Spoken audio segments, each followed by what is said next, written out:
ভারতের ভাইরাল সেই চলমান খাট নিয়ে গেছে পুলিশ।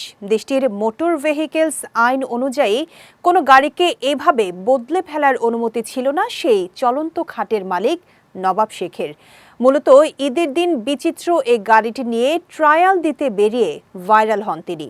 বিস্তারিত জানাচ্ছেন সৈয়দ নওশাদ। ভাইরাল হওয়ার নেশায় মানুষ যে কত কিছু করেন তার উদাহরণ ভারতের পশ্চিমবঙ্গের নবাব শেখের গাড়ি বিছানা।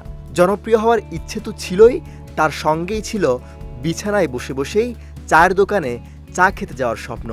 পশ্চিমবঙ্গের মুর্শিদাবাদের এই বাসিন্দা ১.৫ বছরের পরিশ্রমে একটি খাট গাড়ি বানিয়েছেন। ঈদের দিন বিচিত্র এই গাড়ি নিয়ে ট্রায়াল দিতে বেরিয়েছিলেন নবাব। মুহূর্তেই সেই ভিডিও ভাইরাল হয়ে যায়। চলমান ওই বিছানা দেখতে ব্যাপক ভিড় হচ্ছিল, কিন্তু তার সাথের গাড়িটি মুর্শিদাবাদের ডোমকল থানার পুলিশ নিয়ে গেছে। কারণ দেশটির মোটর ভেহিকেলস আইন অনুযায়ী কোনো গাড়িকে এভাবে বদলে ফেলার অনুমতি নেই।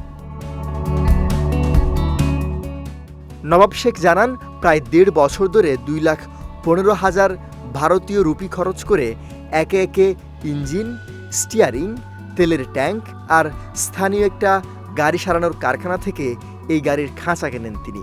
পরবর্তীতে বাড়ির পাশেই কাঠমিস্ত্রি, গাড়ির মেকানিকদের সহায়তায় অদ্ভুত এই গাড়িটি তৈরি করেন। ওয়ালটন আবারও মিলিয়নিয়ার অফারে ওয়ালটন ফ্রিজ কিনে আপনিও হয়ে যেতে পারেন মিলিয়নিয়ার। স্থানীয় গণমাধ্যম বলছে, চলমান খাট দেখতে রাস্তায় ভিড় জমে যাওয়ায় প্রথমে পুলিশের পক্ষ থেকে গাড়িটি রাস্তায় না চালানোর কথা বলা হয়েছিল। তারপরে সেটি নবাব শেখের পারিবারিক গুদামে রাখা হয়। কিন্তু এ ধরনের গাড়ি চালানোর আইনি অনুমতি না থাকায় পুলিশ ওই খাট গাড়িটি থানায় নিয়ে যায়। সৈয়দ নওশাদ, বিজয় টিভি, নিউজ ডেস্ক।